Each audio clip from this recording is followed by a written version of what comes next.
What is up, everybody? Welcome in to another episode of More Important Issues. I'm ready to get going. This is, first off, hey, happy 6-9 day. That's a big deal. Wanted to throw that one in. Nice. It is June 9th. So that's exciting stuff right there. I'm excited to talk regional baseball. I've got to, Landon, you're going to have to hold me accountable. Don't let me rant too long. The guy got me fired up right before the show. So I try to just talk in the mirror to get myself out of that space. So hopefully, it won't last too long. We'll get through it. I also want to, you guys already know this guy. You're familiar with him, but he's going to produce for us and be around More Important Issues with us more. So everybody want to say what's up to our producer now, Dylan Taylor. Dylan, thank you so much. Love to have you on. You guys know him from the bat flip and some other writing stuff, but thank you again, Dylan, for producing. Yeah, no problem, guys. This is so you got a familiar face now, so you'll see him. You'll see him all the time. Right. Luckily for my face won't be on much. Absolutely. We'll have you in and out. In and out. We do have a great show, though. We're talking Vol baseball, of course. Last time we were on, we pretty much strictly stuck to Vol baseball because we were a little excited. So we do have some recruiting news after a big weekend on Rocky Top for Vol football and even some basketball. And things are getting back to normal, it seems, with recruiting, people on campus, things like that. Nature's healing. Nature is absolutely healing, and I'm all about it. I'm all about the kids being on campus. The Bachelor's back on. I mean, it's kind of normal. It's not weird. Right. I haven't watched it. Who's on it now? It's Katie. No. Isn't there, what's his name? The dude that's in. Chris Harrison. Is he back? Chris Harrison? No, he's gone. Okay. Who is it canceled now? It's Tasha and Caitlin. Caitlin's from a season a while ago, but Tasha's from the last season. Yeah, I don't know any of those people, so I'll have to look up a name who I'm thinking of. Yeah, Emmanuel Ocho doesn't do it. He wasn't on the first episode, so I don't know what happened with that. Just a sub, fill in. Yeah. Nature's healing, though. We're getting back to it, but we will talk about baseball and then segments, of course, stupidity and what's trending. Landon's going to tell you guys about some of our friends that make this show possible, and tell us where you're listening from. Yeah, love to hear it. Big geography, guys. Go check out our sponsors, Tennessee Tap House, Hound Dogs, and Blue Water Climate Control. And here is a quick word from our good friends at Blue Water Climate Control. People always ask, where did we get the name Blue Water Climate Control? When a Navy ship casts off lines, exits the harbor, and loses sight of land, that's blue water sailing. It takes a team of people to do that. Tireless work, focus, and attention to detail. So much of starting a business is just like that. After it's done, you get filled with deep satisfaction for accomplishing something. And it's quickly followed by, now the real work begins. We're Blue Water Climate Control.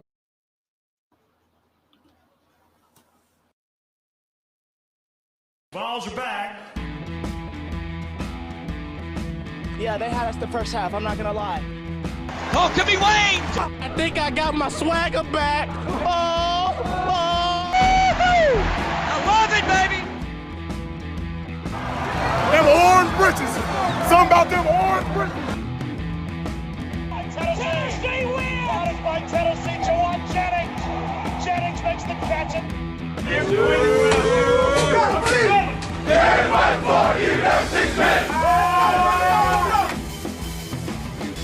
just won a basketball game, and we're very happy right now. I made up my mind. I don't expect to ever look back. I'm going to stay at the University of Tennessee.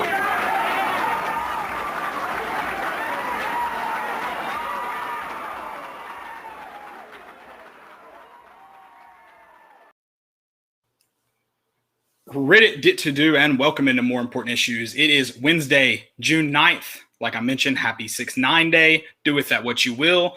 I'm not telling you all how to celebrate, but I do know this. This weekend is going to be a cause for celebration. I know there's some upset fans, some people that want to be there that maybe can't. Good news that was tweeted out. I know I saw Trey Wallace, maybe saw someone else mention it as well. Could be a watch party going outside Lindsey Nelson this weekend. So maybe everyone's going to get in on the action. And I think with the limited capacity, you weren't going to get everybody that wanted to be there. So this is the solution. I think it's going to be a great weekend on Rocky Top. Of course, Tennessee hosting a super regional. Did we ever find out, is this the first? This is the first, yes. First time hosting in Lindsey Nelson. So this is a really, really exciting weekend for Vol Baseball, Vol Nation, Rocky Top. We're excited. We're actually bringing assistant coach on, Ross Kivett. You guys are going to really get to know him. If you're in Lindsey, if you haven't been in Lindsey Nelson yet this year, which I think there's going to be a lot of people there that haven't, because not everyone had 8 season tickets. So there's no way there's going to be there's definitely going to be new faces. So you're going to get to know him with some of his electricity. Landon mentioned some of his colorful language. They come to you. You don't have to go to them. They come to you. Don't worry. He's the Mike Eckler of the baseball program. Absolutely. Maybe I think he'd find that as a compliment. I think his chili's hot. I think you're right. I think you would. And but I'm pumped for this weekend. I can't stop thinking about it. I told you I don't know if I'm gonna be able to be there Sunday. I think I'm gonna work it out to be there Sunday. I think I'm just gonna make it happen. Like even if it's at the watch party, like I just need to be. I need to be there. I think that's everyone's kind of sentiment too. Everyone wants to call people bandwagon fans, and all that just because they're cheering for a winning team. No one cheers for a losing team. Like this is, if you are a diehard, if you've been going to games since the Todd Raleigh days, and you should be very, very excited what's happening, not spiteful and being like, I've been here the whole time, stay away. You want the stadium to grow. You want the team to be in Omaha. This should be much more exciting week for you than the bandwagon fans. Yeah, I mean, it kind of feels like it's a little divided. And like it's weird for me because I see it from both sides. Because I've been on that side where like I couldn't get into a game when I wanted to. But I'm on but with this, I'm a season ticket holder. So yeah, I did get tickets, and I'm sorry. I feel bad that other people didn't and I did. You shouldn't feel bad that you're getting tickets. That's not like they had it set up, the season ticket. That's why a lot of people were acting like they had to choose one or the other. No, they didn't. They could have catered to both. And yeah, not everyone was going to get in. That was obvious from the get-go. But there was going to be people upset no matter what. Right, but you mentioned it, like eight season tickets. Yeah, that's a lot. And like I get it if you bought 8 season tickets, but if you had 1-2 season tickets, why do you all of a sudden get 8 claimed tickets? Yeah, I just think that's a weird number anyway. Like, who has 8 people in their family? I mean, like, I do, Landon. I have 8 people in my family. You do, but you have 8 people that would go to a baseball game. Thank you. Not just that. You know how many times I've been to ticketed events with all 8 people in my family? I can count the number on my hand. Like, it doesn't happen. And so it's absurd. Like, and the thing that pisses me off the most that's being, like, skated over in all of this is that it felt like they were lying the whole time. There were no tickets. Not a single ticket was sold this morning. Yeah, it definitely wasn't 500. There's no way. So does that not piss people off that you just got lied to? Yeah, and what else kind of pisses me off, like we did it over the phone instead of online. For what purpose? Was that to keep LSU fans from buying them?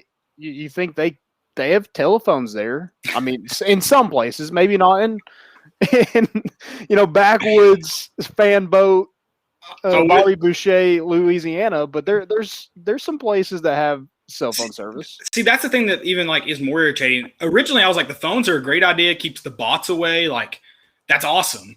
But then you just had season ticket holders who bought 8 tickets and sold 6 of them, or sold 4 of them, or whatever. Like however many they didn't want or need. And a lot of people are like, they've been here since the beginning. Yes, they should have first claim. But when did you get to buy yours? On Monday? So we got to claim them, I think, right like as soon as we knew. So that was on Tuesday. So you knew, like you had your tickets right then. It wasn't like season ticket. We got them today. Right. But you were never going to get shafted out of them is my point. You had a chance to claim them. Like a lot of people, a lot of people, they've been there since the beginning. They've been there, they bought season tickets. Yes, they should have first claim. But their return on investment when you buy season tickets, your return on investment, you don't equate that in how much money can you make reselling your tickets. Because you're a fan. Your return on investment is, are we good or not? Well, here's the thing with the season tickets. I don't know how many season ticket holders there are because at the first of the season, when it was limited capacity, it was only season ticket holders. There was not a lot of people in that stadium. Great point, Landon. So did Danny White just give all these tickets away to donors, hoping they contribute to that $5 million plan that he pulled out of his ass today? And it was terrible timing. As soon as all these fans are pissed off about the phone call, you're like, hey guys, let's donate. I have a $500 million plan to contribute to every single one of the sports programs on campus. That's the thing, is like everything about this, I think, just felt tone deaf, and that's what kind of pissed me off the most. Is it's like, and it goes back. We've talked about this with the players and fans bickering on Twitter, which Twitter is a cesspool, and I attributed to that today by arguing with someone on Twitter, and I hate that about myself. I truly do. But like fans and players who go back and forth, like there needs to be a mutual respect. Donors, if you're a big donor and you think the peon fan doesn't matter, like, you're an idiot. I mean, if you want to hang out with 300 of your buddies that donated to, then by all means, continue doing what you're doing. But if you want to sell out Lindsey Nelson, if you want to fill it up, if you want to make it bigger and bring 10,000 people down there for regular season baseball, then weekends like this need to happen. Seasons like this need to happen. Someone tweeted, that the guy tweeted, he was like, you shouldn't be rewarded if you didn't buy season tickets. Fans don't become fans by buying season tickets. No one's like, I've been kind of curious about that team over there. Maybe I should spend a $1,000 on season tickets and see if I like them. No, they start winning. You go to the game, you have fun. And what do you do next year or the year after that? Donate or buy season tickets. Like, it's incredibly stupid to block out new fans when you're trying to build something. Like, it's just stupid. Yeah. And today, like Danny White said, that the baseball facility, the success that the baseball program has had outweighs the facilities. I think that's a perfect example of this. Like, Tennessee fans basically outgrew Lindsey Nelson this morning, which is awesome. It is awesome. And like I said earlier in the show, and you weren't going to get everybody that wanted to be there. So you should have already been planning for this watch party. You should have just straight out come out. I mean, I think so. We bought 2 season tickets for football. I think when we can claim away game tickets, and I may be wrong about this, but when we can claim away game tickets and neutral game tickets, like bowl games or other things like that, our limit is 4. Like, there is a limit to it. I think everybody has a similar limit based on how many tickets you buy. So why did that logic not apply to this event? Yeah, that's what I don't understand. It just seems like the juggling of, you're not going to get everybody in. You're trying to juggle getting donors here because it's basically a championship weekend. But you mentioned Lindsey Nelson. But you've mentioned this not every week, but you've mentioned this several weeks. How many of those donor seats sit empty in Lindsey Nelson during the regular season? Oh yeah, that's the most frustrating part. Like, if you got 8 tickets, like we got 4 extra ones. So I'm gonna sit here and tell you we got 4 extra ones. But you got them. I didn't go and post it on Vivid Seats either. I have tickets, and my dad, there was guys that asked him at work to help him get some. They're Tennessee fans. So I don't have a problem with you getting 8 tickets and selling them for what you got them for to Tennessee fans. I don't have a problem with that. I do have a problem if you get 8 and go sell them for $500, and I do have a problem if you have 8 and then you just don't show up. There needs to be people in those seats. Behind home plate, that needs to be filled up every single game. I don't care if we're playing Tennessee Tech. I don't care if we're playing New Jersey Institute of Technology State, Presbyterian College. I don't care. They made it to regional, Landon. Do not. I added more onto that so it wasn't just them. There was a Presbyterian State College. Yeah, no. I don't care who it is. Those seats need to be filled up every single game. And I think if you can have an usher maybe count those tickets who aren't there, you get 2 strikes. If they're not in there, they lose those seats. Well, no, that's what I was like. After today, because like you said, that's another thing too that I think some people are probably just pissed about the 8-ticket thing. The thing I'm pissed about is not the people that bought them for other UT fans or bought them to bring their whole family if they can somehow get their whole family to the game. I'm pissed at the people who bought them to resell them, like for the purpose of like, I can make a lot of money this weekend. I mean, there are tickets going for $300 for Monday's game that may not even happen. No, now they're up to $500. There's some selling for Monday for $600 in right field. They're bleacher seats. They're not even freaking cushioned. And you're not have a back. You're not getting that money back on StubHub if the game doesn't happen. No. So that's that again, like you said, that's the issue is the people who's reselling them. And as dumb as the Masters rule is, I'm kind of all in on it. Masters, if they catch you reselling those tickets, you're done. Can't ever buy them again.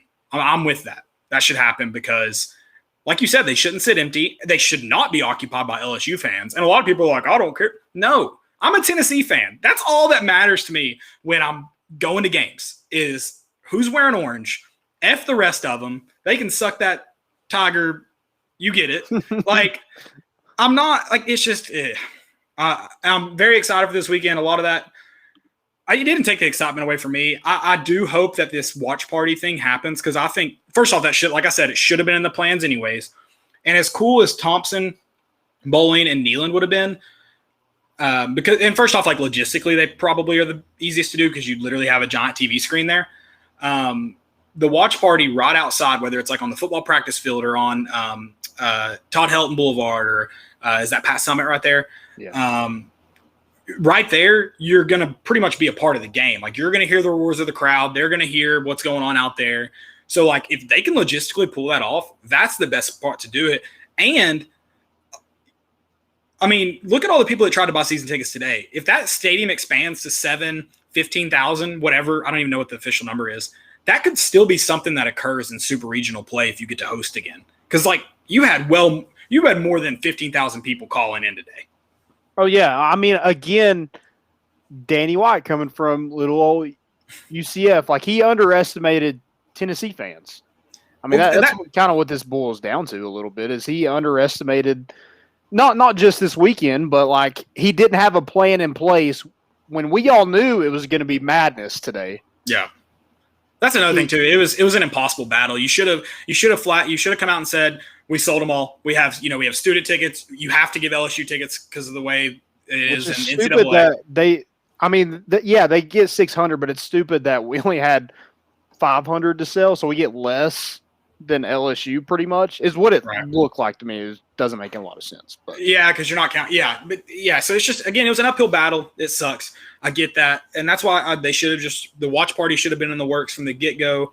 They should have just flat out said, because for like 300 tickets to students, heck yes. Students deserve to be there. The Vol creatures deserve to be there. Legends of Lindsey Nelson, like they need to be in the stands. They need to be on the first base line where Ross Kivett can access them very, very quickly to get the crowd fired up after a Drew Gilbert grand slam. Like that needs to happen. So they did the right thing there, in my opinion. It's just I think they were hoping they were honestly hoping the demand wouldn't be as high. Like they're like, oh, maybe we'll get through this day all right. Like maybe we'll have like 10.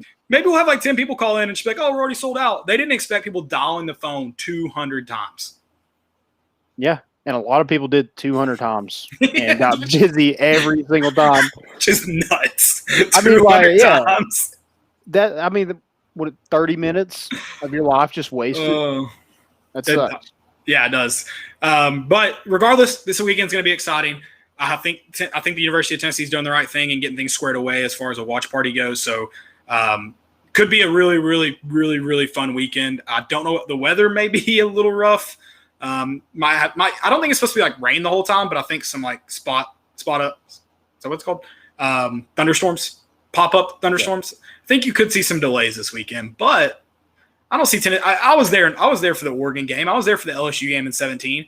Tennessee fans don't just leave when some rain comes in. Yeah, we'll be there. I mean, that stadium can hold water just fine.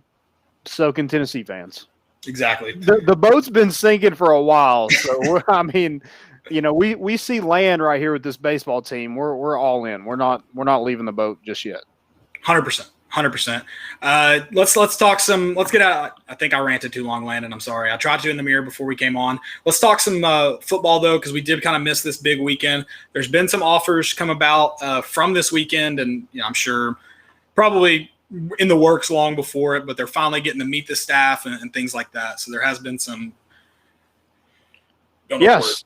So you had some official visitors, and this is the first time the staff has had official visitors or even visitors on campus where they can actually tour and everything like that. So you had some official visitors. Jalen Glover from Lakeland, Florida, at Lake Gibson High School. That's the same high school that Morvin Joseph went to.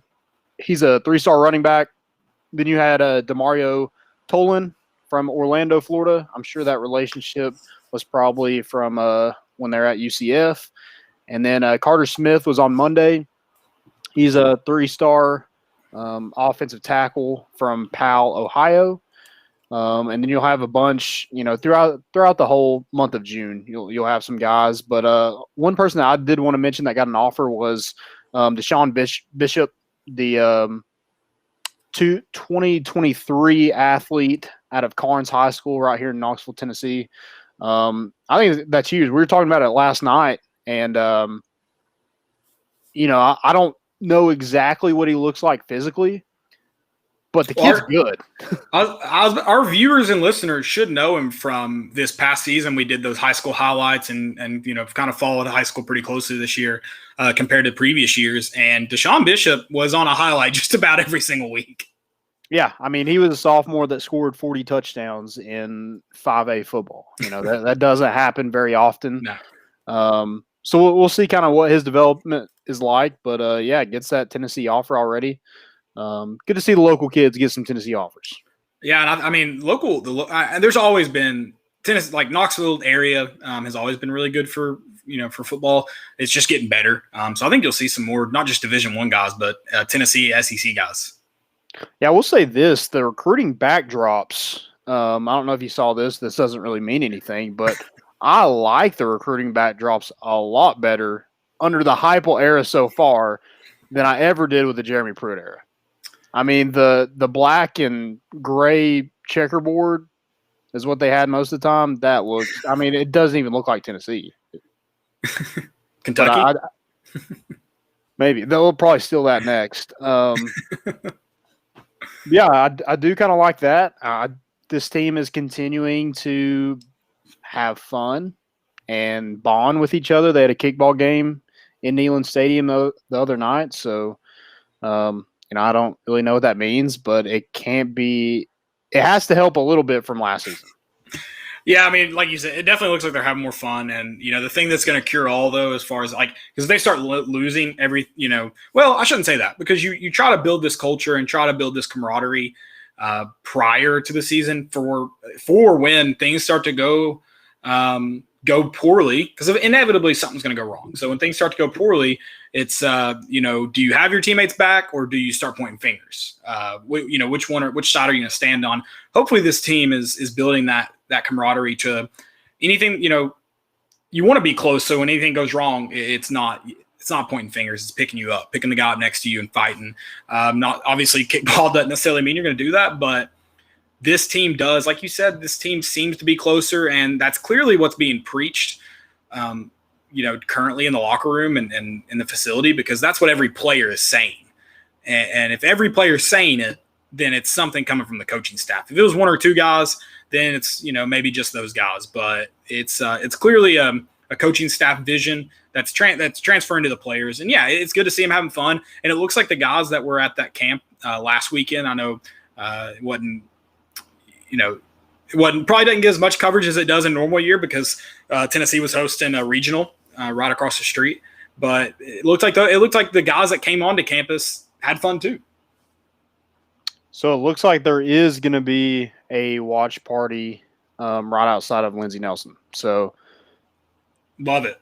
Maybe when we get Ross Kivett on here in a second, we'll just ask him straight up. He'll just confirm or deny. We get some breaking news right here. You also have some basketball recruiting news. You had some 5-star guys take their official visits. So you had 5-star small forward Brandon Miller from Cane Ridge High School, and then 5-star combo guard Kassan Wallace, and I think he's out of Texas. I think he had a relationship with Rod Clark a little bit. Tennessee just continuing to recruit those top-level prospects in the basketball front, and I think a lot of that – it has to help that Roy Williams retired and that Coach K is only coaching one more year. That has to help recruit against some of those blue bloods. Yeah, definitely. And two, with basketball, Justin Powell's eligible for this year because of the change in the SEC rule. We haven't mentioned that since that's come about. So, and then with that, like I think football wise, they have to announce by February 1st, so they can't go through spring practice. Okay. Before they announce that they're transferring in conference. So does that mean the guy from Auburn, the DB, is that a new rule or will he be ineligible? Because he went through spring ball at Auburn, didn't he? Yeah. I don't think it's this year. Okay, so so he'll be eligible, and then next year that rule will be in place. Where, I think that's right because I think it was after February 1st when this got announced. So gotcha. Okay, interesting. Yeah, so I mean, like having to recruit guys all through spring practice, like I guess you'll still have to do that to a certain extent, but with in-conference transfers, you won't have to worry about that. And then you can go and recruit other guys from different conferences up until May 1st, whatever the cutoff is, June 1st, whatever it is. Yeah, and I'm sorry, I know I'm jumping back and forth because I just got caught on recruiting. So like the story that Coach K, and I don't, neither of them have confirmed this, but Coach K and Roy Williams retiring, it's kind of been like they had already had to transition like once with college basketball had a big change when the one and done rule came about. Now they're going through another big change with all the name, image, likeness stuff. So like, does Rick Barnes, like, it's like these old coaches are just like, they don't want to adapt. They've kind of like coached in their years and they're done. Like, what does that do to Rick Barnes? Because it doesn't seem like Rick Barnes has, like, the story of him coming from Texas was this is a retirement job for him. He's collecting a check before he finally calls it a day. I mean, it seems like he's ramped it up every single year. Like, does name, image, and likeness affect him at all, or, in the same way, or what? Yeah, I'm sure he leans on a lot of those assistants that, a lot of those guys keep up with it, but, he's the head guy, so he has to be up with it too. So yeah, I just think he takes it head on. And it is what it seems like to me. I mean, we'll find out when it actually happens, but, when it comes to that, the opportunity is here because if there's one thing Tennessee has is money. Yes, that's very true. And it too, it looks like I didn't really look into it much, but they've already kind of released that thing about the name, image, likeness, the course, I guess they're offering for its, students and athletes and stuff. Yeah, I need to take that course too, probably. Yeah, how do you make money? That's what I'm here to do. That's what I'm here to do. Anything else for recruiting news? Big, I guess another big weekend, or they have a camp tomorrow, don't they? I mean, I know they're kind of doing it all summer, so I don't know when it starts, when it doesn't start. I mean, that's pretty much all through June, I think. It is, you're going to have a lot of visitors on and off campus, stuff like that. It doesn't have to be the weekend. It can be through the week. So it'll be interesting to see. I think, Tennessee has some commits that will take some official visits here in the next couple months. Taven Jackson will be one of those guys, Vincent Sneed. Some of those guys will take their official visits in the summer. And we'll see kind of what happens with recruiting. I mean, you're sitting at number 36 right now, which isn't where exactly you want to be, but it also doesn't seem that bad. Yeah, and I don't think you're going to see a big change until you start playing games. That's true. So that I think this summer is going to be a really, really interesting. Kids haven't been able to see anywhere, so they want to do that. No, for sure. It should be a big summer for recruiting, regardless. Okay, well, in that case, we are flipping back over to baseball. We're welcoming on one of our favorite guests. He's graced us with his presence a lot over the past, and we're always thankful for his time. So we've got assistant baseball coach here, Ross Kivett, on. Coach, how you doing? Good, guys. I'm doing well. Can you hear me? Because these AirPods last time sounded like I was in a doctor's office. Yeah, I can hear you fine, and I do apologize for that. Our audio guy, which I guess is me, I can hear you fine. And Landon, are you good? Yeah, I can hear him fine. All right, perfect. I blame myself. I thought I was in that room on that stand-up desk and I couldn't talk too loud. No, that's great with me. I like I can see the Tony V's face right there on the chest. Yeah. I like that going on too. You know, I always come on here looking for a raise. I saw Drew Gilbert was campaigning for you a little bit today. I know that guy. He's so popular. I'm like, hey, we put that on and take a photo. Hey, if you can get us a shirt, we'll be happy to strut those things around too. The crazy thing about Gilbert is he makes his own shirts. It's like he just like picks inside jokes and puts them on shirts, and then people will ask him like, "What's that about?" And he'll be like, "I don't know." Like so psychopath. Did he make that shirt? No, this one. Okay. I think no. Zerker gave me this one. No. He did. Did he make the third assistant or whatever third assistant? He made that. That's awesome. Oh yeah, he did. I love that. And he's a nut, man. He does whatever he wants, whenever he wants, kind of deal. It doesn't care. I will say I was pretty disappointed with your entrance. I thought you were going to try to one up, Tony, and maybe do a flip into here or something. I didn't know what to expect. I was for sure a competition might start. No, I can't because I'll be icing down like he did the next 3 days. But you have the little hat on, or the little whatever it's called. Yeah, the Scully cap. Yeah, to protect this hair. You don't have to go in concussion protocol or anything while you're wearing that. Well, I do when Hundley's beating on. He's so tall and he beats down on the top of my head when he gets excited. So I keep that thing on 24/7 because of guys like him. I was about to say you all have had a lot of exciting moments, so that's dangerous. Do you hear my dog barking? Yeah, you hear that? I was choking a second ago. I might want to go check on her, but she stopped. I don't know if that's a good thing or a bad thing. Ruby, you're making an entrance. We're on live. This is live. Yeah, hold on, guys. Hey, come on, dude. There he is. Hey, he's getting ready for this weekend. That's what he's doing. Yeah, getting the vocals ready because there's been a lot of yelling over on campus. Go with your mom. Yeah, man. I'll tell you what. Campus has been buzzing, and usually at this time of year, postseason isn't out of the question necessarily for the Vols, but they're not used to having it here because it's the first time for a super regional. So practice has been different, and I think last night was the first time we've had a closed practice that had like 400 people in the stands because people just, I guess, didn't get the memo. Which says a lot about the skipper that he wasn't even rattled. We just kind of did our deal, and then today we had to make sure it was closed, so we put some game plan stuff in and did some sign stuff. So not as many people in the stands today, but it's what can you say?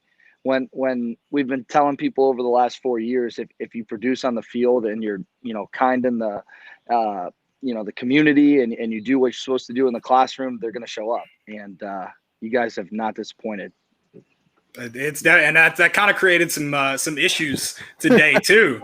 So Landon wanted to ask you. Let me hear them.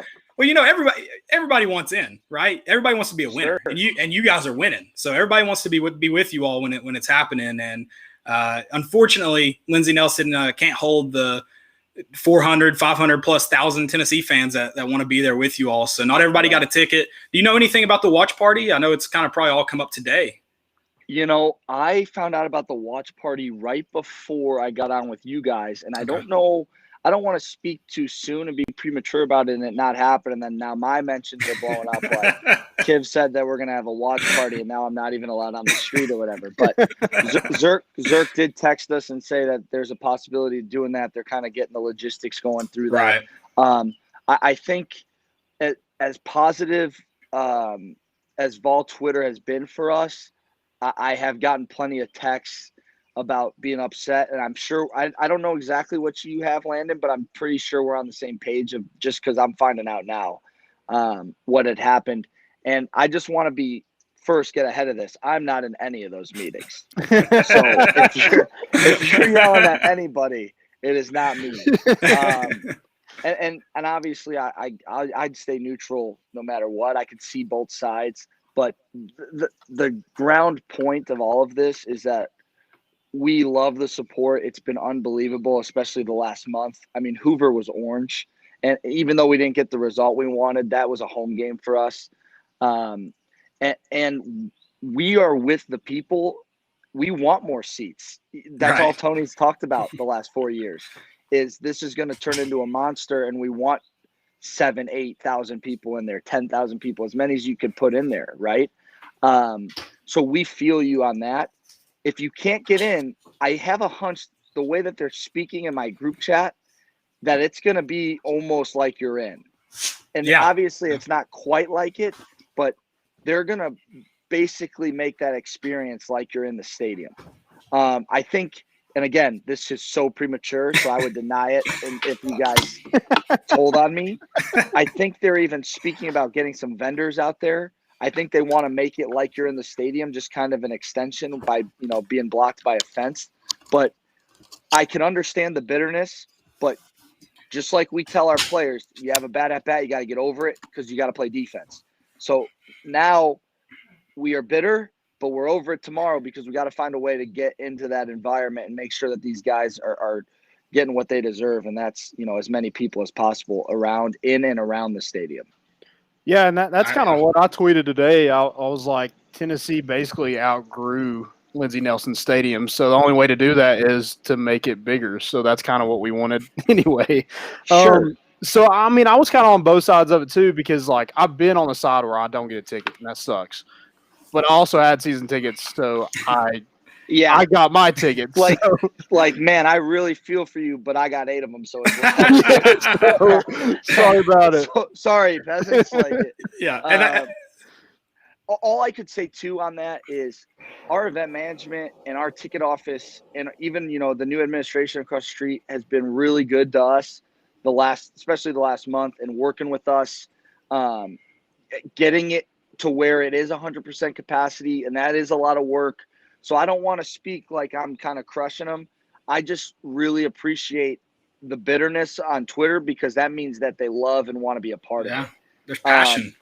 So that is what I've been hearing about since I got here, man. Hey, look, man, Vol Nation, it's nuts. And I'm like, well, no offense, man. Like, this is the first football coach. He's gone. Our group wasn't as good as it could have been, and no one was really at the games.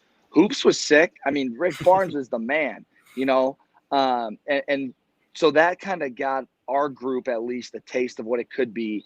And then year 2, that Florida night game, when I don't even know our record, and honestly, I don't really care. It is what it was. During that Florida night game, 105 to the brim, loud. I mean, I got goosebumps, and I was like, okay, so this is what they're talking about, what it could have been. And then we got 100% for Arkansas. I'm like, all right, this is cool. And then we just stuffed even more for the regional. I'm like, oh man, no one even in this building or this stadium knows what it could be, because it should be more seats, should be suites. It should be like what a true SEC ballpark is. And I think it'll eventually get there sooner than later is my guess. But the fan base and you people that are going to the games have proven that, hey, we can expand because it will fill. So that's a hat tip. Kudos to you. Yeah. I'm an ideas guy, so I can't make things happen. I can just throw ideas out. Like, please. Tony can take all the credit for the grandstand on the third base line, but I said that the moment it was announced through regional, I was like, hey, make it happen. So I'm taking credit for that. Fill them up. I've got one more, and this one, me and Landon have always been like, what makes college baseball better than like the pros? Because like we talk about like talent wise, yeah, you can turn on any MLB game, and the talent's obviously going to be better. These guys they're pros. They've been doing it forever. How do we get the pride of the Southland in Lindsey Nelson? Because you all are going to be hosting more super regionals. Like, I know it, like in the future. So you got to get the band in there. Make college baseball, college athletics. Make it fun, man. Dude, that's actually a really good idea. I don't know if that's like kosher for baseball, but right? It's so weird. I don't know if you've watched our group play. Kosher is not exactly our style. Well, and that's so the bat flip is what gave me the idea. I'm like, Drew Gilbert throwing the bat pretty much over the net, giving the fan more than just a foul ball. I'm like, this needs a band. I need Rocky Top rocking from the band for this. Yeah. I'm not anti that. I'm really not. I think the one thing I will say about our fan base is Tuesday games for us, even year 2 when we were really good, and year 3, I mean, the Wright State weekend wasn't full and we were at 100% capacity. Like, I'm not talking smack, but it just wasn't. It's just a different vibe this year. It's like they needed a winner, and basketball kind of gave them that, that appetizer, that first course. And I'm gonna be honest, like the Fulke injury and the COVID and all that stuff, that derailed that team, because that group was better than how they finished. And Coach Barnes is unbelievable. And that group really did love each other, and they played hard. It just kind of bad break, and it just didn't work out. But that was kind of the first course, and we're kind of the meat and the potatoes for the first time since probably 2001, really. And it feels really good. I mean, I'm not going to sit here and lie to you guys like, oh, it's nice to be the center of attention sometimes. I saw your celly after the Grand Slam. Well, I was looking for the 2 Duke fans that were wearing me out the whole game, and they weren't in there. They left early. They went home early. They didn't want to watch Drew hit, but yeah, I mean, dude, I'm all about whatever. You should make baseball fun because it's a new era of baseball, and for the traditionalists, that's not a bad thing. Like, goodness, you show some emotion, and all of a sudden, you're minimalizing it or putting it into a pigeonhole of what it isn't. Baseball is a fun game, and it's an exciting game. And the old traditional way, it was slow and boring. Well, even if it's a little slow and boring for 6 innings, if Drew Gilbert hits a go-ahead 2-run home run in the 7th, it gets exciting. And it gets even more exciting because of the passion and emotion. And that, to me, that is 4 months of just grinding through at-bats and 4 months of 2-strike hitting and battling velo BP and the machine and bunting and all of that. He's allowed to do whatever he wants. And you know what? Everyone that's like, well, how acts like you've been there before. What happens if they do that to you? Christian Franklin hit a home run off Heflin that was 480 feet. No offense, Hef, if you're listening to this. and he threw his bat into our dugout. Literally, it bounced into our dugout. Was there a fight about that? Did benches clear? Did anyone get hit? Was there throat slashing? Was there threats on Twitter? No, it's a game. The kid's playing with passion. He just hit a huge home run to tie the game.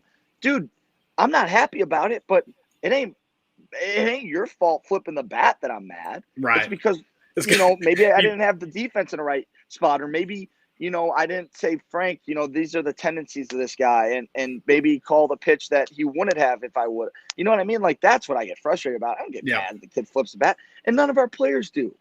So the act like you've been there before crowd is just a tired act. It really is. Yeah. Like, guys, the game needs to speed up a tick, but it doesn't need to speed up with, and I'll agree with the traditionalists, where in minor league baseball, you get to pick once an inning or whatever it is, and you get the, robot umps. Like, no, bring the umps. That's what we're supposed to do, is yell at them. Like, that's the game. The traditional part of the game is still around.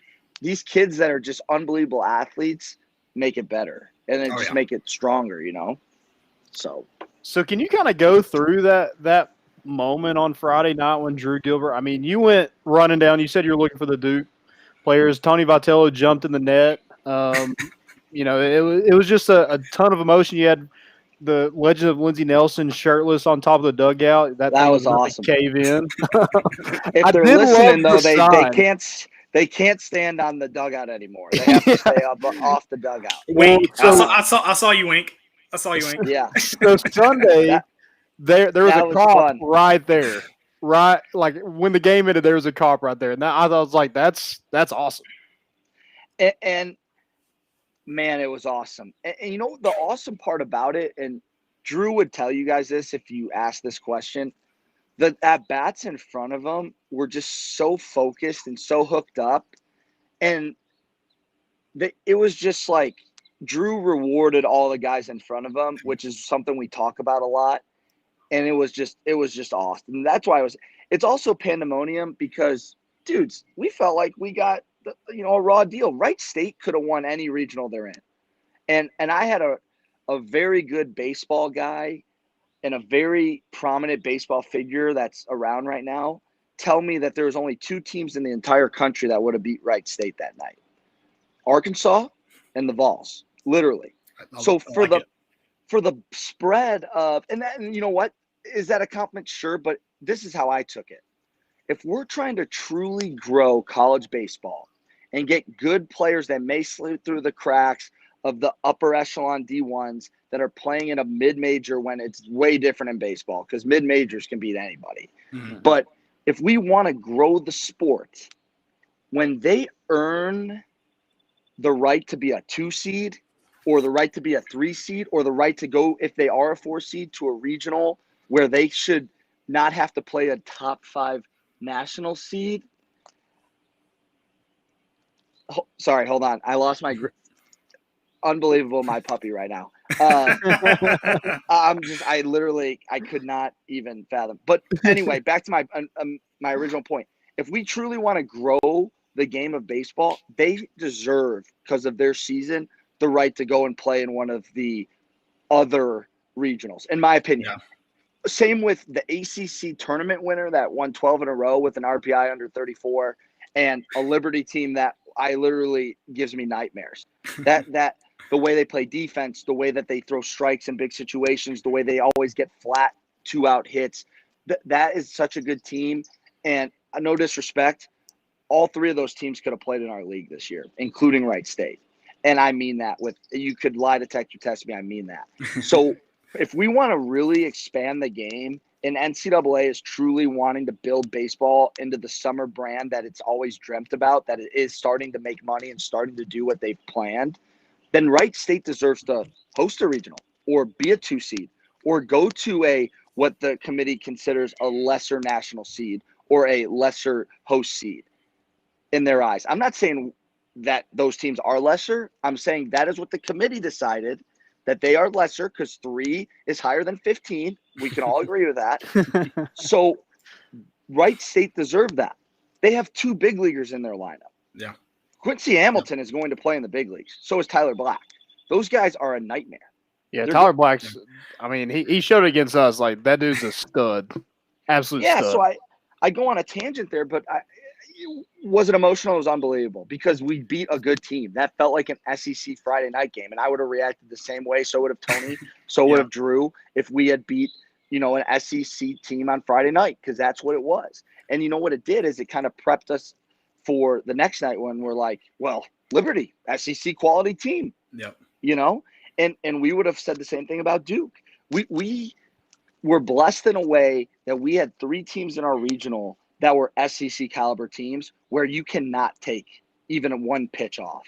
So in a way, as Bitter Ross on the selection show day was like, these 3 teams are loaded. The other part of me is like, we got better prepared because we could say these 3 teams you cannot take any lightly. Right. And so it was a fun weekend for fans. You got to see some great baseball, from Friday to Sunday night too. But in that moment, and I'm, whether you're thinking about it right then and there, you knew it going into the game that, hey, you got to win this game, not just you want to win them all, but if you don't, then you to get out of this regional, you got to play an extra game. You got to go doubleheader on Sunday.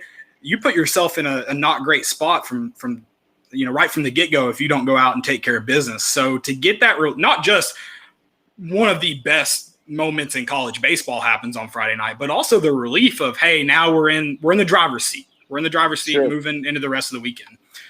So that was just big for that. Well, why do you think this matchup this weekend is such a good one? Because LSU, everyone that's, LSU is this, LSU is that. LSU won 5 games or 4 games in a row and won a regional. So the people that are saying, they're down or they're not deep, get rid of that. That's such a cold take. That chili ain't hot. Their chili is fiery hot. And they're a good group. That's a bunch of really good players. And there's all sorts of narratives going around. We respect LSU. Unbelievable. I mean, don't let anyone get it twisted that we are, this is LSU. No, that ain't how that works. It's a freaking really good club that's is playing really well and has a lot of reason to not like us, just like if it was March or if it's June. That's nothing's different. Everyone knows what the stakes are, right? Right. Which is why I was leery of even coming on here, because the last time we had high stakes, we didn't win the series. But I'm ready for some hot chili after this because I think you guys are going to reverse the trend there. But That's right.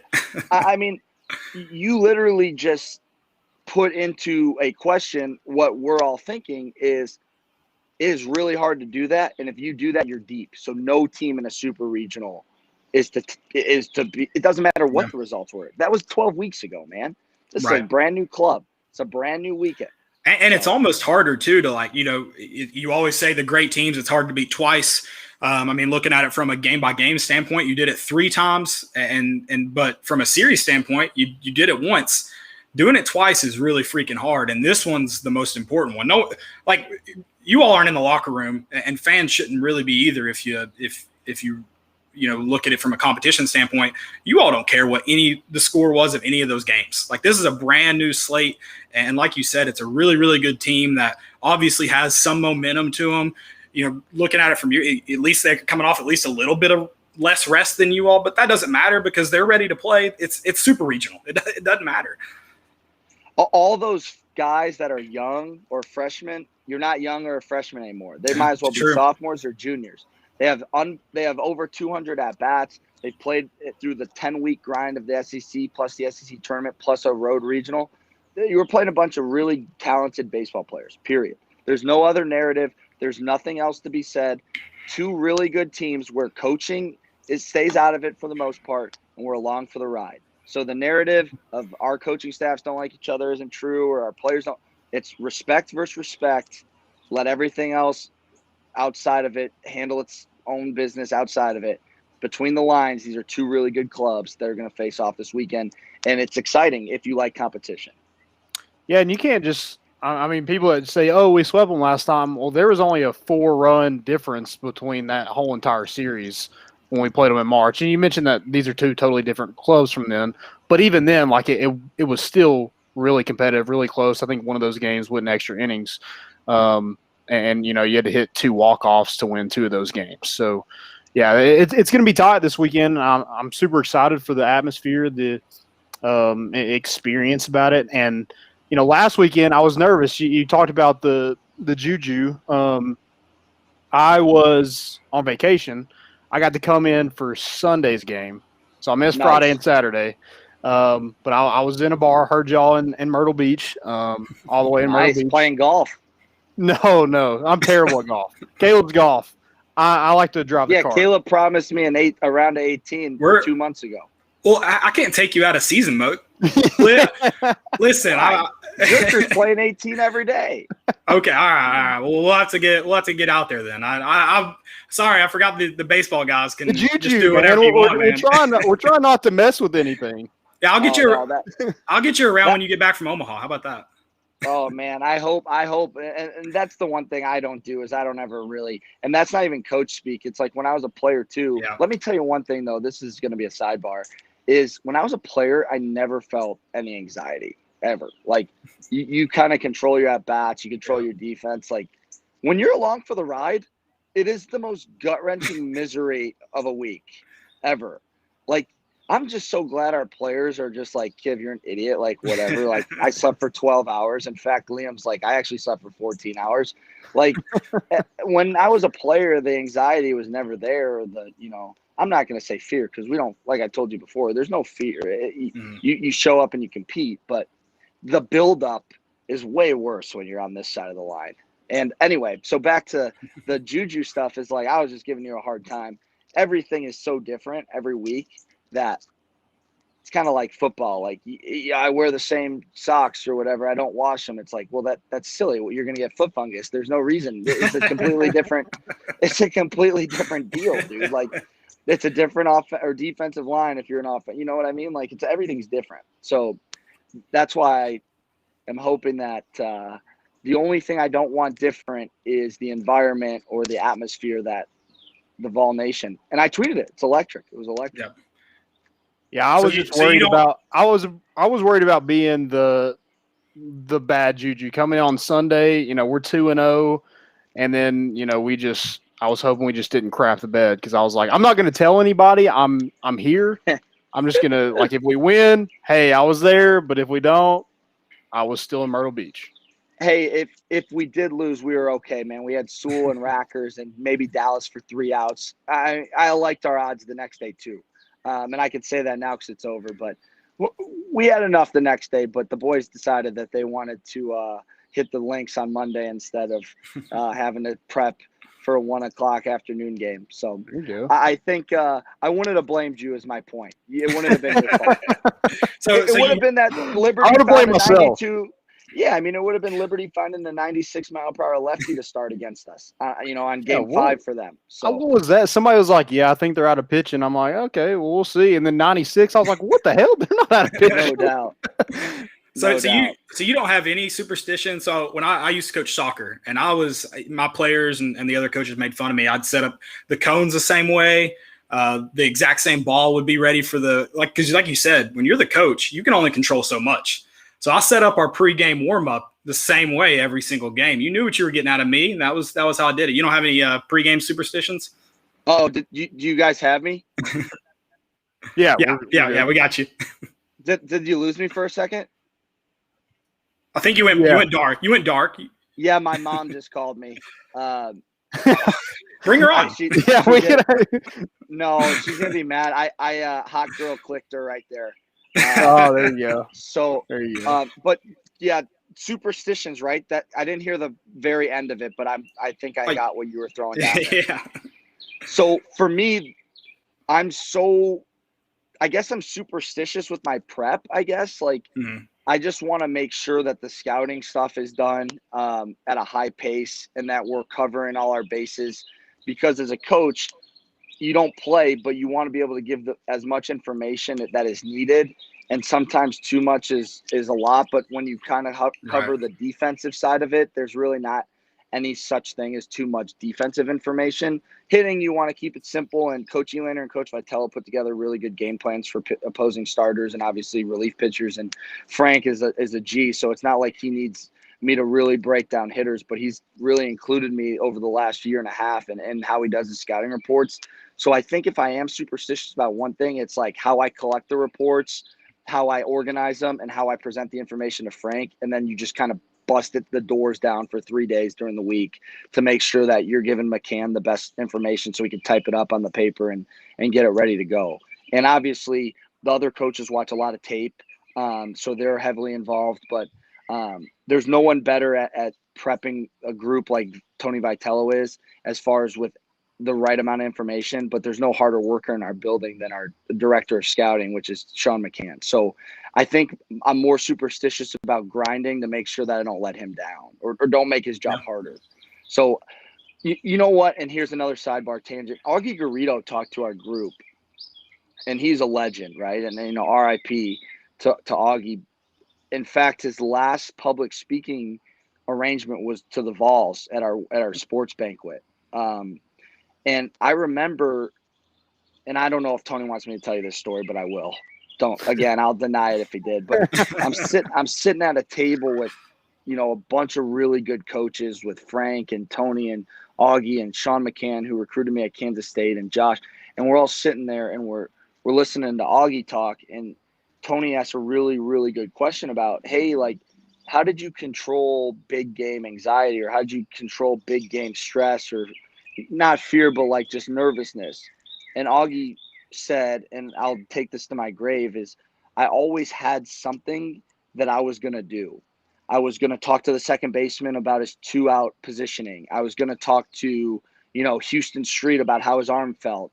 And then, the third thing I was going to do is I was going to walk to the center field for the third round of BP and talk to so-and-so about, how his ankle felt from the night before, and if he thinks we should play a little deeper. I was going to hit 22 ground balls to the first baseman, then I was going to take it in and write the lineup card out. And if you always have something planned out, it's harder to get caught up or to lose yourself in a moment like that. So I put all my focus in on, okay, this is how I want to prep the infield today. This is how I want my defensive meeting to go. And then this is how I'm going to handle the pregame festivities and make sure that we're calm going into it as far as an infield unit. And then I'm going to sit back and watch the boys play. So I think that's another way that you can kind of handle that stress. For on Friday when Drew Gilbert hit that home run, you know, I had the, because of course we weren't on TV. I don't know how that works out, but you know, whatever. That's a. I'm not in those meetings either. So don't DM me on that. But I pulled it up on my phone, and like Jake Rucker was, you know, they're about to walk him, and you know, going back to our conversation with you the previous time, you know, you're like, Drew Gilbert's a psychopath, and you know, I literally told the waiter was sitting there watching it with us. You know, I was waiting on my pina colada or whatever it was. There you go.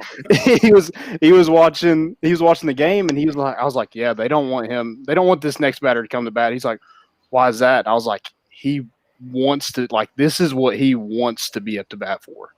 And oh man, I just got a call from my mom. No way. You all suck. Sorry, dude.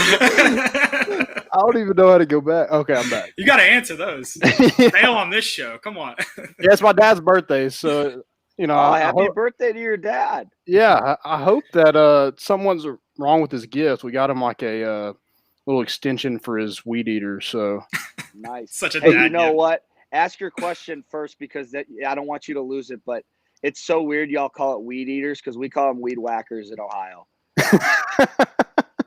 Do you call them pops? I'm gonna lose it, but it's fine.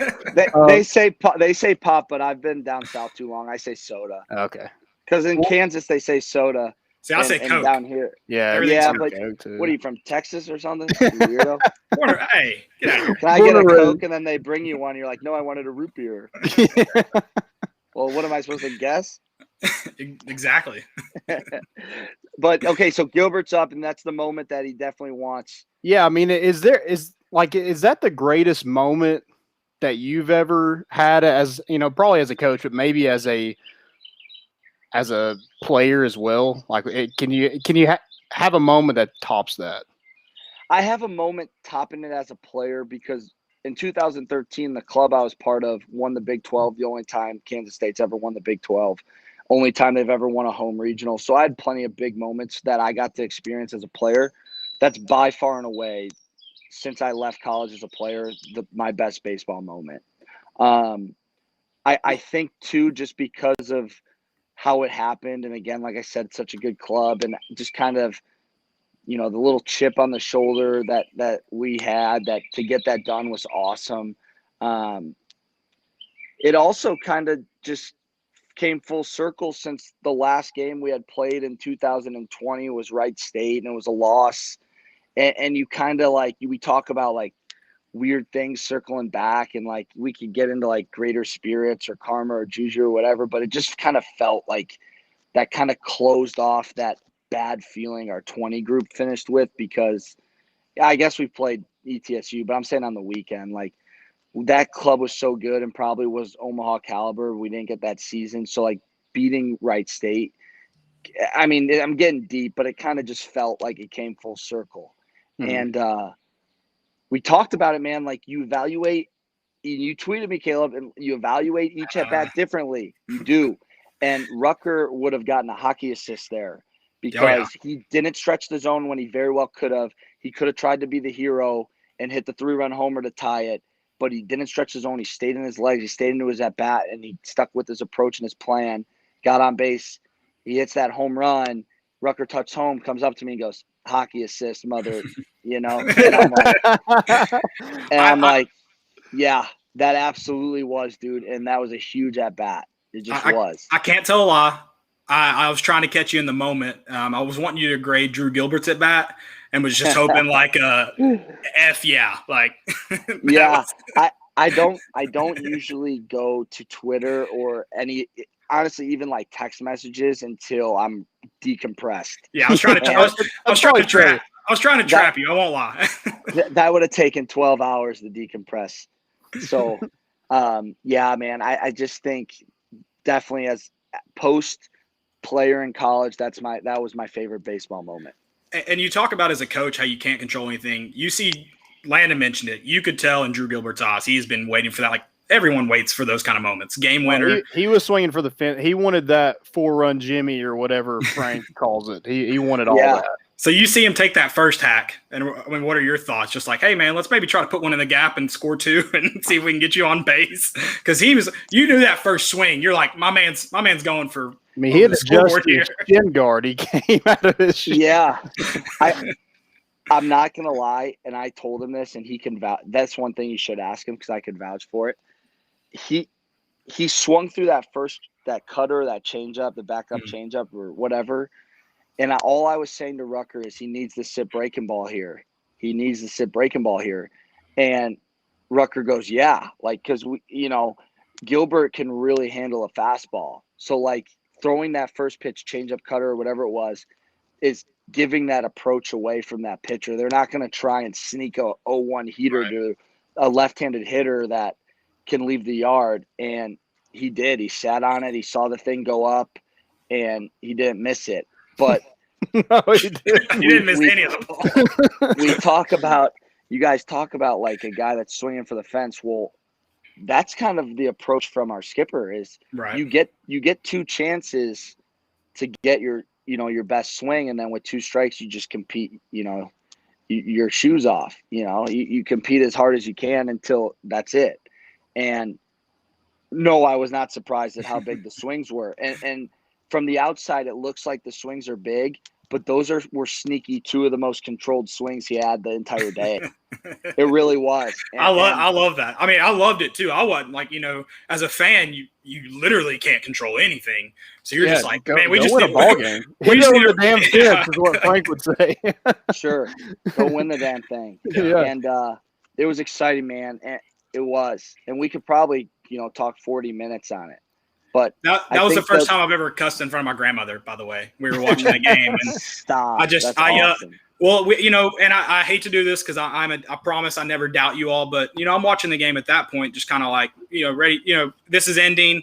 Let's get through the 9th or whatever, and it happens, and kind of watching, and I was just like, holy shit, and she's like, what? She's like, what's wrong? Like they thought something bad had happened because they just were unaware of the game on. Grand Slam.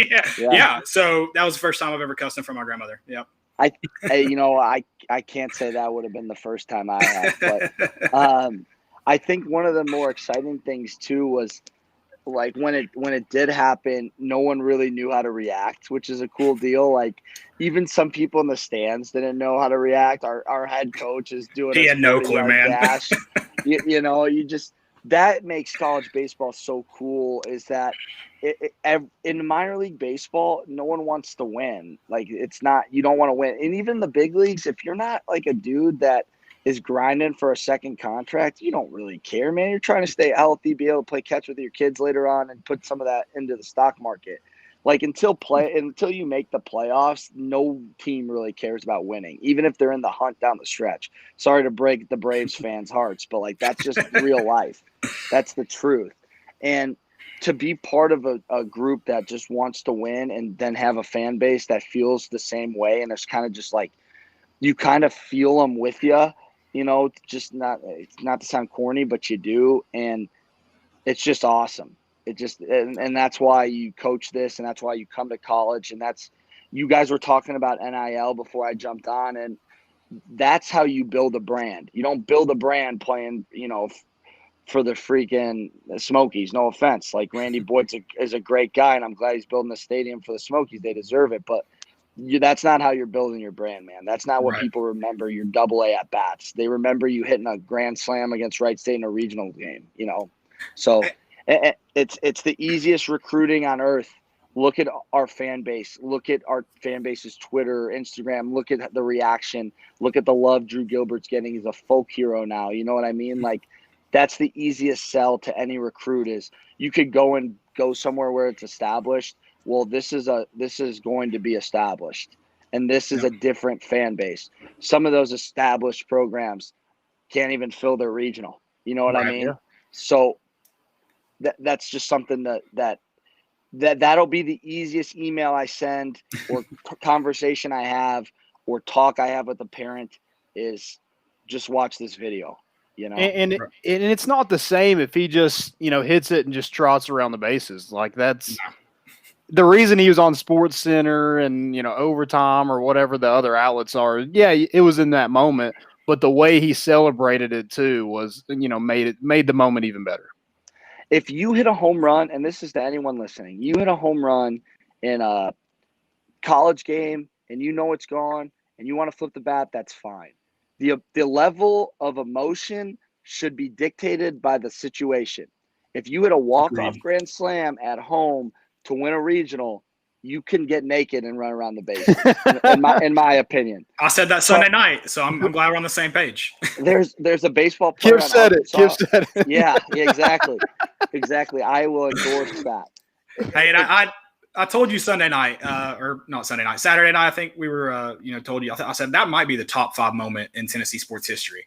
Because those moments just don't happen all the time. And the celebration made it great. The like you said, Wright State, like mid-major, sure, but if you know anything, like they shouldn't have been there. Like it should have been another team that 4 seed. So that moment it's especially because it's going to be kind of the moment that I think people are going to say Tennessee baseball arrived. Like this is what kind of catapulted Lindsey Nelson to grow. And so I legitimately believe that. And so it was an awesome moment. It's going to be an awesome moment forever. And it's cool. Like I said earlier, it feels good to be, the cutest boy at the dance. I mean, it's cool to not be. And look, we know who pays the bills, guys. Like, we're not hating. I hope Coach Heupel wins 11 games. I listen to the recruiting stuff. I love seeing guys come in.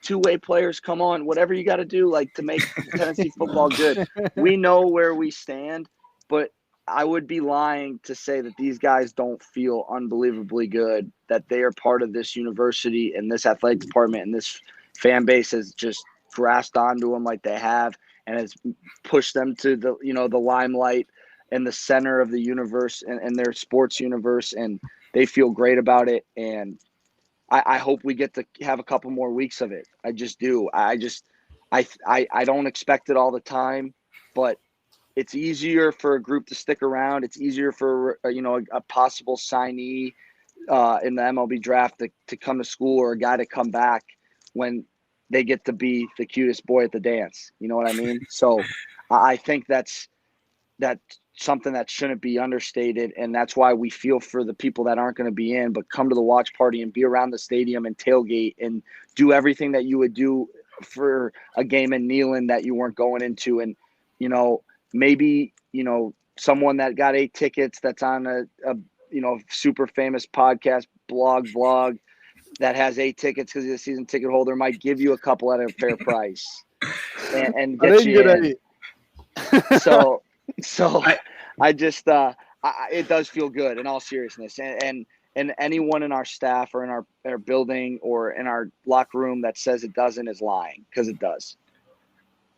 I definitely. I mean, it's exciting. I'm really happy for you all because you guys are an awesome staff and fun team to watch and be around. So that is one thing I want to tell you. And it looked like you guys kind of got to do that Friday night. I know it's kind of hard to do in the grind of the season, but from a fan, like, this has been an exciting team to watch, a fun team, a fun team you feel like you're a part of. And I hope you guys can this weekend get to host a super regional. Really kind of get to look around and see where y'all have made it, because like whatever happens from here on out, it's kind of like gravy. Like you all have done. Yeah, there's going to be some fans that are upset because you don't win at all. If you don't, because that's how fans are. But true Tennessee fans are really, really proud of what you all have done. And I mean, it's obvious they show up and cheer harder than anybody. So I hope you all get to kind of get a moment to like soak it all in. And it looks like you did really get to do that Friday night and even some Sunday nights, which is all I'm really glad you all get to, because that's what it's about. And I'm glad you all are enjoying it. It's awesome, man. It's been awesome. And, V got choked up talking about it on Sunday, and I'm not going to cry on your pod, but like the one that thing would be that's good. That's good for ratings. So no, I'm not. I just don't want it to get, because sometimes it's easy to get lost in the shuffle of, we are so appreciative of it, and don't, just because you don't have ticket, don't give up on it. Be around it. Our players feel that they love signing the autographs for the kids. They love being, taking pictures. They've never felt this before. And a way to get guys to continue to play hard and is to feel like that's, this guy that's been to 5 games this year is part of my family because he's cheering me on, or he's, he wants me. It's easier for them to go out there and be motivated to play. And look, I get it. It's a super regional. There ain't going to be any lack of motivation. It's an SEC club. It's a week 11 SEC matchup. But it, like V says, when you do it together, and together means everybody. Together means everyone wearing orange or white in the stands and that cheering for us. That means everybody. Now, one thing I will say, I'm going to shout out these dudes, and it's going to be dangerous because they have a pretty good Twitter following. The Legends are a good thing for us. They are. Let's stay away from a couple of things. No one is overrated. That never works out. No, it doesn't. That never works out. No, you're right. Okay. They've had funnier one-liners than that, and I actually giggle at some of them. That's not a good one. And if someone's 0 for 3, let them be. Don't remind them. They know they're 0 for 3. We don't need to motivate them to, stay on a slider a little bit longer and be 1 for 4 with a homer. That's not the way to go about it. So eliminate that one. Anything else is fair game, to the limits. I just want the event management to know that there are limits to that thing, but come be loud, do whatever you got to do. Coach said, make it nasty. This week this is the best fan base in the country. They were not inappropriate at all. If people are offended by it, it's their problem, because you know what? Kind of the attitude of this group is the attitude of Tennessee and the fan base. We get kicked a lot, man. We're the butt of all the jokes. We're not anymore. We're just not. So if we're not going to act like we are. So just because you don't like that, the kid picked himself up and is picking on the bully, that ain't our problem. That ain't, that ain't our fans' problem. That ain't Coach Eckler's problem. That ain't Coach Heupel when they're beating up on people next season's problem. That ain't Coach Barnes' problem. That's your problem for not letting the laying dog lay. So if you don't want Drew Gilbert to bat flip, then don't run it, then just let the laying dog lay. So I'm not saying be passive. I'm just saying make sure that those two chants, I think our success rate is 0% of getting that guy out. Okay. Okay. And hey, if it's their best player, you can make fun of him when he's on defense, not when he's hitting, please. There you go. He's got 1,000 hits. Keep it strictly like fashion choices, like making fun of his hair or the way he's wearing his pants. Like, don't talk about his play. They got after Trey Morgan that first night, but the next couple days, on Trey. Trey went off after that. Please stop picking on Trey. That guy he's an assassin, and I'm not supposed to talk about other players. He is so talented, and he's deserved everything that he's gotten and will get, and he's going to play this game way too long, way longer than me, way longer than a lot of people, and it's because he's a good player. So don't make fun of that guy because he's way too good. And I've got one more question from last weekend, and I was during this. You don't have to speak to a specific call because I'm not trying to get you fined. Sure. I'm not paying for that. But I was watching you during. I can't either during a sequence. But I just want you to explain what a balk is to me. So I think by definition, it is the pitcher purposely deceiving a base runner or batter is what the definition of. But it's so crazy because there's so many different limitations to a balk. Like if the guy doesn't come set, he runs through a set and goes. And coming set means the guy comes to a complete pause when he, before he delivers the ball to home.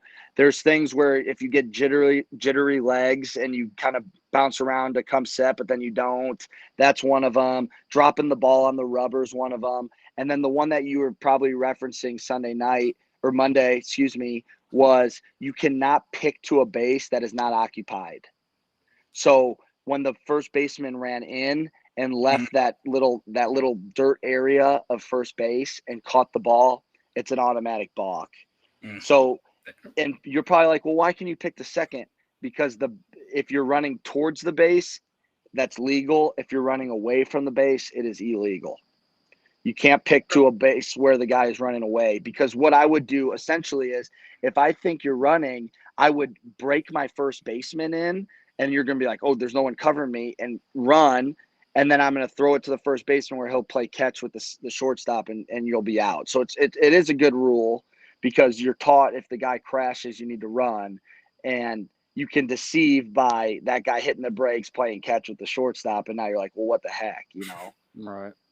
So, So what you're saying is don't try to pick off somebody who hasn't stolen a base all year.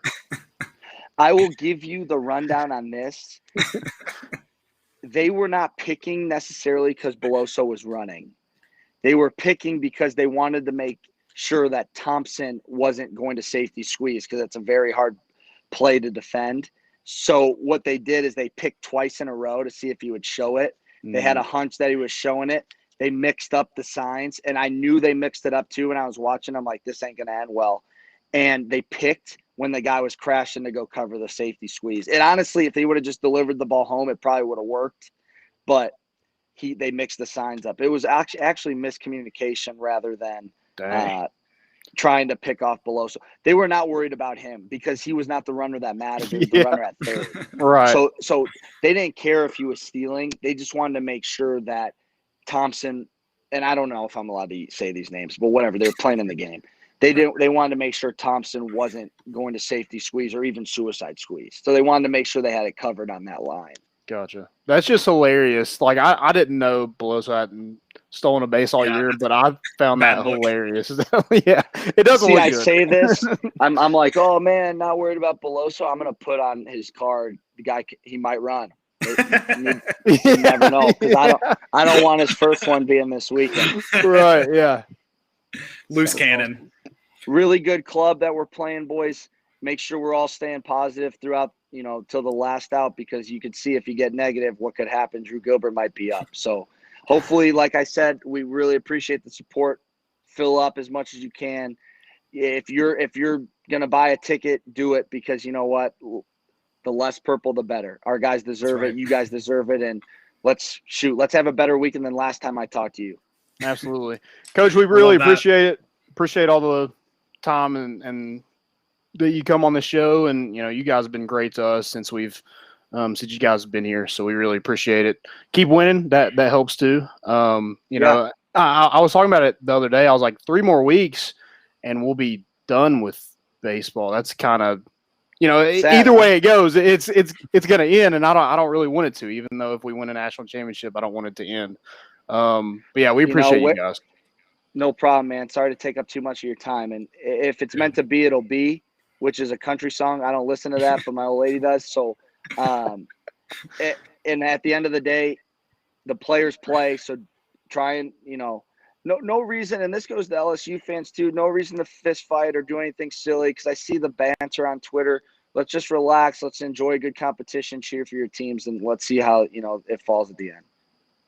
Absolutely. And hey, before you go too, have we gotten you a BaseVols shirt? The Rifleman at Bat shirt? No, okay. But I'll wear anything, guys. Yeah, we'll work on that. Out here, but. I got it. Hold on. Yeah, Landon will show it to you. We've had these shirts for probably about 2 years now, maybe 3 years. So we'll get them to you for an NIL deal. We'll throw your face on there. Yeah, we got a little Rifleman. Oh yeah, I'll wear one of those. So we'll get them sent over to you. Wear? I'll text you over my size. I don't want people to make fun of me. just too much ammo for. Is it a medium? No, I wish. Medium. Goodness, I wish. I need to get on that Peloton a little more if I need a medium. So I like it. Well, hey, good luck this weekend, Coach. A triple medium. There you go. I like that. I'm going to use that now. All right, boys. See you around the field. Hopefully, it's the weekend that everyone dreams of. See ya. Absolutely. Good luck, man. See you, man. Those Vols assistant coach Ross Kivett, always have a good time kicking it with Kiv. We're gonna steal his show name. You need to check it out. I haven't seen one come out since the season started, which makes sense. But I'm sure he'll continue that during the off season here, kicking it with Kiv, having some former Vols on, some current Vols on too, I think. And so I'll plug his show. He mentioned NIL, so I'll plug his show a little bit. Yeah, there you go. And Drew Gilbert's trying to get him paid, man. Get that third assistant paid. And he's gonna have a busy summer, even when the season's over. Hopefully, it's in 3 weeks with coming out with a win. But he's gonna have a busy summer with camps and everything like that. So let's get him paid. Let's start campaigning with Drew Gilbert Drew, if you're listening to this, get us some of those shirts. We'll be happy to tote those around too. Yeah, we need to work out that deal. I'm excited. I'm excited about this week. It does kind of make me nervous that we've already beat them 3 times. I just don't like that, just because like it is a Tennessee fan in me, but just like any sport, that's what they tell you. It's hard to beat. It's hard to beat a good team twice. It is. It's very, very difficult. It's really hard to beat them 5 times. Very difficult to beat them 5 times, and you've got to do that. Tennessee, though, 2 wins away from Omaha. Tennessee hosting a super regional for the first time. And like I said, I was upset about the tickets just because I feel like there's just, again, it has nothing to do with the baseball team. It has absolutely, like, I know who's at fault. And I think it's just there's always seen the last 15 years this disconnect between the fan base and the athletic department, and today didn't help it, in my opinion. I think, though, the watch party is going to be a fantastic event. Hopefully everything works out. I do think, kind of like encouragement, I know you guys don't listen to the show, but if you do, it doesn't have to be this huge event. Set up TVs, set up projectors, get the game on, and then just, rope some places off for fans to hang out, like Volunteer Village. Like, you don't have to have the vendors. Yeah, the vendors would be sweet. Like, that stuff would be awesome, but it doesn't have to. Like, just get fans in and around Lindsey Nelson for this weekend, and the event will take care of itself. Make it an all-weekend event. Not just the game. Like, before our games and after, there'll be games going on. So I want this thing to be, if you're going to do it right. Yeah. And make this thing an all-weekend thing where, Tennessee fans can really, if they haven't been to a game yet or, haven't been a part of it, let them be a part of it. I think this would be a perfect opportunity. Really show those donors that get to go into the stadium that, hey, this is a program worth putting some dollar bills up for. Yeah, and too, I think if you slapped on a $5, $10, $15 charge to get in the gates there, and you said all this was going to the baseball program upgrades at Lindsey Nelson, I don't think fans would have a problem paying it, because that's the thing I've seen too. Fans are begging for him to pay Tony and to upgrade the facilities. The money was going to go to the athletic department the entire time. Like, the tickets were going to be sold out. So that argument's just dumb, guys. The $500 on StubHub does not go to the university. So your argument for that makes no sense. No, they paid $100 for the whole weekend. So it's on $500 per game. So that's a dumb argument. But yeah, this weekend's going to be good regardless of the stuff that transpired today. It does look like the watch party could be happening. I hate that guys like Zerker are having to worry. I hope he's not having to focus on that. That's not his business. He's got stuff to take care of in the facility. So hopefully that guy works his butt off. Yeah. I don't know if he gets enough credit, but he really does. Props to him. Got to kind of wave to him after that win on Sunday night. That was really cool to see him be a part of it, and seeing all that work that he's done, because he was part of the staff before it was Vitello. So he's been through it. Yeah. So yeah, props to him. Glad he's coming out on the winning end this time. Absolutely. I don't think we have any fan questions here. Joe Fowler did drop in the chat. He just mentioned, talking about Kiv. He said, such a cool, down to earth. He's such a cool and down to earth, awesome dude. Love when he's on the show. This whole staff, Kiv too, like, they're just good dudes. Zerk's given us some of his time. Kiv has obviously given us a lot of his time, and Tony Vitello has mentioned that he'd be happy to come on, so we just got to make it happen sometime. But they've all lended their time to us, and they've just been awesome every time we've chatted it up with them, and we really appreciate them. And not that winning has nothing to do with the kind of guys they are, but it's awesome that they get the opportunity to have the kind of success that they're having, and that they're good dudes too. Like, that makes it easier to cheer for them. Yep, and that's this whole program. I mean, the players also, like, it's easy to cheer for guys that, Evan Russell, he's, even though we lost to Arkansas, he was letting them know that, hey, we're going to see you again, blah, blah, blah. He's a villain. Yeah. And, I know Ross had to go, but I kind of wanted to ask him, like you got to love that, taking on that villain. Well, and he kind of mentioned that. He was like, you're going from the bullied to the bully now. Yeah, I kind of had a ton of questions for him. He answered pretty much all of them before I even had to ask. But yeah, I mean, that villain role, I love it, because like, Tennessee fans haven't really got to experience that in such a long time. Right. We're always like, yeah, let's be the good guy. Hey, screw if we're winning, let's be the villain. I don't give a rat's ass. Yeah, no, I agree. I would much rather be the hated than the loved. The loved teams are usually not kicking your ass. Yeah, they're not that good. Right. They're soft. Well, there's nothing soft about this team. No, not at all. Not at all. Are you ready to jump into what's trending? Because I've got speaking of villain, I've got one. Yeah, let's go. Nick Saban gets an extension. I don't have the details of it. I'll have to pull it up. 28? Something like that. How does he not? Doesn't John Calipari have a lifetime contract at Kentucky? How does Nick Saban not have a lifetime contract? I feel like he can. I guess he doesn't want to like settle on one amount. He's just like he keeps getting one every couple of years, so it keeps increasing. I guess I think too he needs a post. I don't know how you say it. He needs an after death contract because I think if he left detailed notes, I think Alabama could still win more games than the majority of the SEC. Oh yeah. Like if they only went by what was written down. I don't know. Maybe I'm wrong, but I hate how good he is. Like it pisses me off. Yeah, it sucks. Speaking of being the hated or the loved, I can't stand it. And he's just an ass. He's an ass. I'm not going to tell you. So why are you still asking? Yeah. Quit asking. Yeah, like he's the one that he wins, and that's what makes him great. But it's not because he's a good dude. Right. My next what's trending, college baseball. It was trending literally all weekend, like on the actual what's trending page on Twitter. College baseball is here, and it has been awesome to see it grow. Because like that, again, like college sports, obviously, just like you're not getting the same product. It's the things around it, in and around it, that make it special. They're like built different. The talented teams that are having fun, that are hitting dingers, that are throwing the bat, that are doing the sellies in the dugout, like that's what makes college baseball special. Seeing all the videos, you see the Ole Miss Grand Slam, beers flying everywhere. You don't see Tim that Elko, man, on one ACL. I mean, he might not have any ACLs left, but he is still hitting the ball 400 yards or 400 feet, 400 yards would be impressive. 400 feet. Yeah. 400 that's feet. What Drew Gilbert's went 400 yards on Friday. Probably. I play too much golf. I'm in yard modage, but it's special.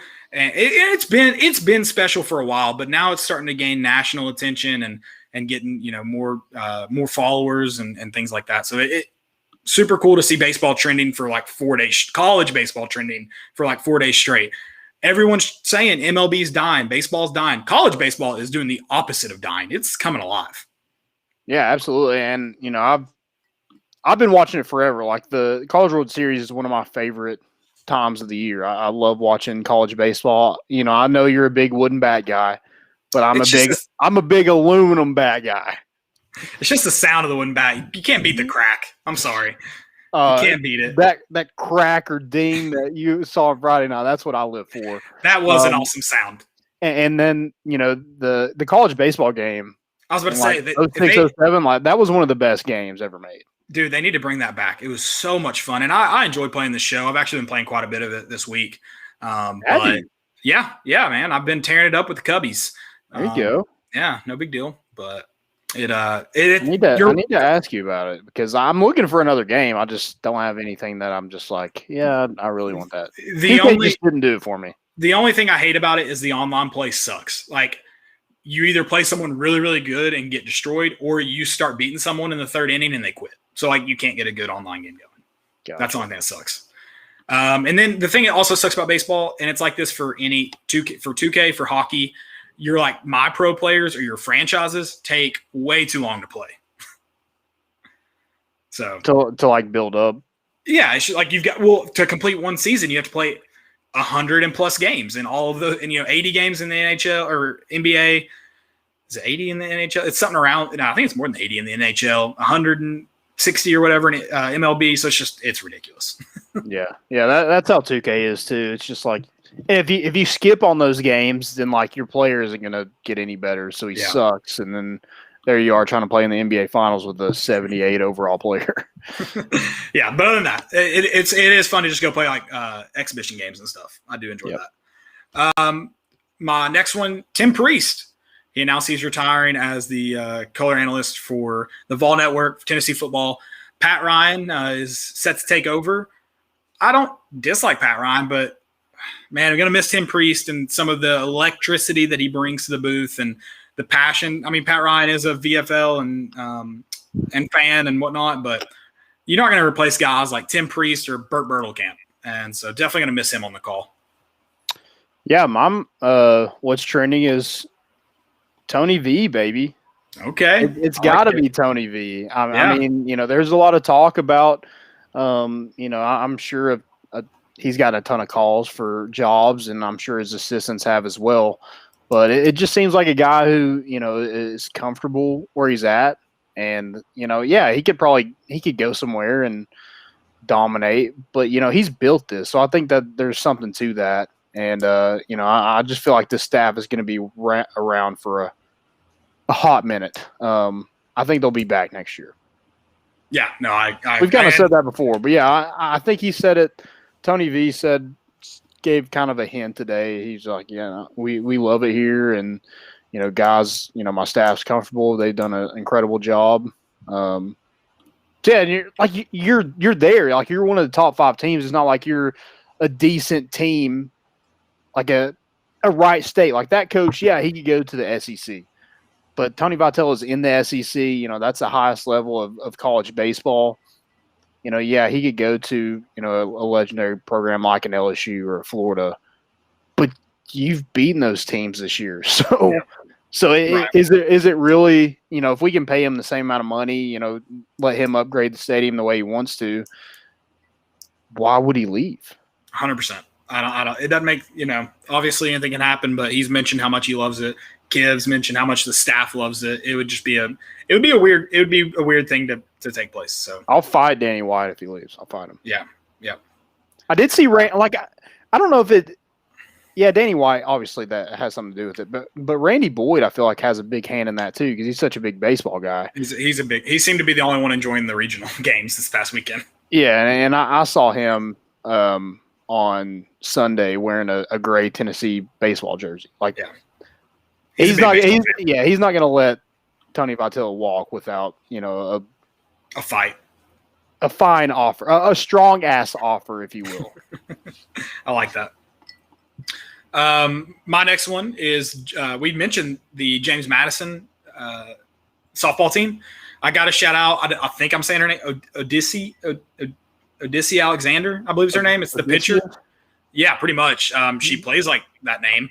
Dude, she's ridiculous. Did you see her play at a girl laid down a bunt just in front of home plate? She runs, makes a diving catch to pick up the ball, tags a runner at home to make a play. Did you see that? I did see that, yes. Ridiculous play. She got a stand. So they do end up losing to Oklahoma, who I think was a 1 seed in the World Series, but gets a standing ovation from the away. Like, you're the real shit when the opposing fans applaud you as you walk off the field. Like, that's when you're good. And absolutely. It was, dude, that wasn't like, I was like, that's freaking awesome that they applauded her. She walked off, and dude, she's good. She pretty much single-handedly took the Dukes to the College World Series. So the Dukes. Yeah. We learned that name because I mentioned her last time. So there you go. Yeah. Getting 2 shout-outs on the show. Man, you got to pay for that. Exactly. You have any more what's trending? I don't please hold. I don't know if you can see this. So this is the backdrop I was talking about for the recruits. Okay. Oh, I do like that. Yeah, like that's so much cooler than, sorry, Tyler Barron and Cooper Mays, but like what is that has nothing to do with Tennessee. A checkerboard. But it's not art. Like that's way more badass, right? No, I agree. I do like that. But I hope Jeremy Pruitt and Josh Heupel aren't worrying about those. So I'll say also, that. I didn't want to talk about this with Kiv because I didn't know if it was an NCAA violation, but Tennessee baseball is a boost on DraftKings. Okay. Oh, so the odds boost is Tennessee or Vanderbilt to win the College Baseball World Series. It's at plus 300, either one of those teams. I feel like that's pretty good odds. I might have to plant that seed just to be like, hey, man, you really got to win. My mortgage is on the line. So. I'm going to go collecting it if you don't. or at least let Vanderbilt win. You got to get something out of it. Actually, Exactly. I would probably rather lose my money than Vanderbilt. I agree. I do agree with that. My last one is space. Just thought I'd mention it. I really want to mention this. So Jeff Bezos is apparently going to space with his brother, which is like the most rich guy move ever. Like, hey, man, we can go to space if you want to, if you're free this weekend. Have you seen his rocket, though? Yeah, I did see that. It's a penis. Like, that's a penis. Yeah, it's a straight penis. It's just a penis. It's a dong. It's a weird thing to do. Like, hey, you want to fly in this thing? I mean, maybe like, you know, if you hit a walk-off grand slam, you can run around the bases naked. Hey, if you make money like Jeff Bezos, you can make a rocket as a penis. And yeah, I agree with that. I do kind of agree with that. So, I mean, to each their own. Well, I mean, like every rocket's going to have a song that like I pray my thing is as big as the Eiffel Tower, so he I does. Jeff Bezos did it. He was like, I don't have to pray. Yeah, but he didn't do the entire world. He wanted to do like all of space. He's effing the universe. Yeah, good for him, man. Oh God, that was good. That was a great pool. That song. I don't know what's the name of it. Dylan, do you know the name? You seem to know the lyrics right off the top. So no, doesn't know the name. Okay. I don't know the name. I can't see him. Oh, sorry. I can see him. Oh man. Sorry. Here, I'll bring him up real quick. You on? Yeah, there we go. Dylan, you don't know it? You don't know Kendrick Lamar? I was playing dumb, but yeah, obviously Kendrick's the GOAT, man. Kendrick's the GOAT. So do you know the name of that song? I don't know the name of it. I don't know the name of it. I know what you're talking about, though. Yeah, gotcha. Kendrick's one of my favorites. There you go. Okay. Backstreet Freestyle. That's what it is. I couldn't think of it. I'm just saying. I mean, it does have to penetrate the next layer to get into space. So there you go. That's true. Perfect design. Oh, that's awesome. Yeah, that's a man's man. Jeff Bezos is a man's man. I don't think I have any stupidities, Landon. So you're gonna have to. No one's been too stupid. I mean, everyone that's complaining about the bat flip, literally everyone of any bat flip, you're an idiot. They can step in front of Jeff Bezos' rocket penis. Hey, T-Bob Herbert, whatever his name is on Twitter, the LSU show guy. There's my, if I get to throw. Yeah, didn't he say he's going to give everybody chlamydia? What is that about? What the hell? Yeah. I'm pretty sure that's a felony to spread something like that, but it's probably random. I mean, at least Jeff Bezos doesn't have a chlamydia rocket penis. If you told me like LSU has a chlamydia problem, I would believe it. So it's a good threat. I mean, I don't know what the follow through is on it, but it's a good threat, I guess.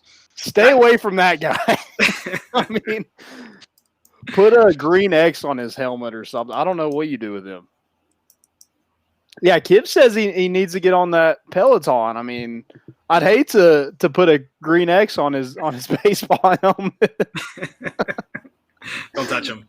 I would say if there was a person with chlamydia, a guy named T-Bob, I mean that's prime number one on the list. That's a good point. Good point. How do you get the name? Who else would it be? T-Bob. Can't even begin to understand. Chlamydia. I'm gonna go with chlamydia is probably like the number one. It's not.